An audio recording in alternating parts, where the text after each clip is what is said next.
اور پتہ نہیں حکیم صاحب کا ہونے والا کیا ہے. تو مجھے غصہ اس عورت پہ اس لیے کہ اپنے شوہر کی برہنہ ویڈیو شائع کی اس نے. کوئی عورت یہ کام کرے اس کی عزت اب سوسائٹی میں ختم. اتنا بڑا جرم کیا آپ اپنے شوہر کی آپ نے برہنہ تصویریں شائع کر دی یار.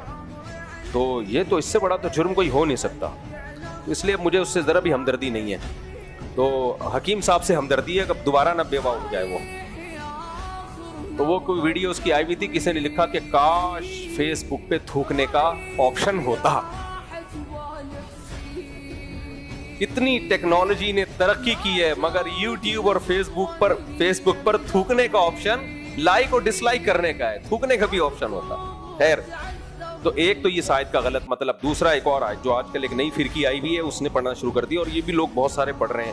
وہ کیا ہے؟ ان الذین فرقوا دینہم وکانوا شیعا لست منہم فی شیء.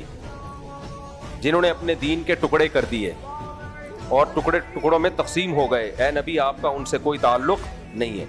تو یہ آیت پیش کی جاتی ہے فرقوں کے خلاف کہ دیکھو یہ اتنے سارے فرقے ہیں, یہ فلانا فرقہ ڈمکانا فرقہ.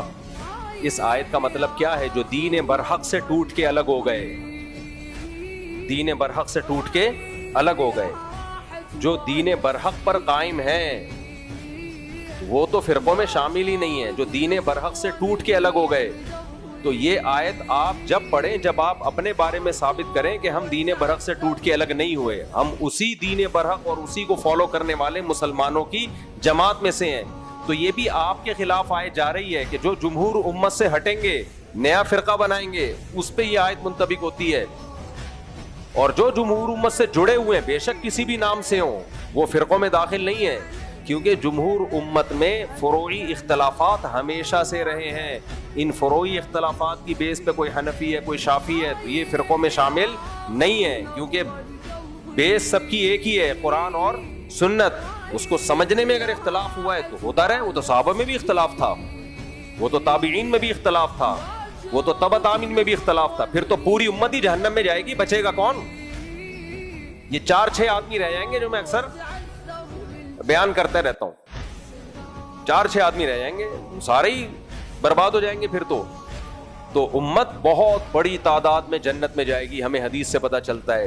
اور ان نئے نئے اسکالرز کو آپ جب سنتے ہو تو ایسے لگتا ہے 4-6 آدمیوں کے علاوہ کوئی جنت میں جانے والا نہیں ہے, سارے گھاس کھا رہے ہیں. تو یہ بھی آیت کا غلط مطلب پیش کیا جاتا ہے. اب ہم آگے چلتے ہیں دوسری آیتوں کی طرف. سورہ انعام میں اللہ نے ایک حکم ہمیں یہ بھی دیا, وَمَا لَكُمْ أَلَّا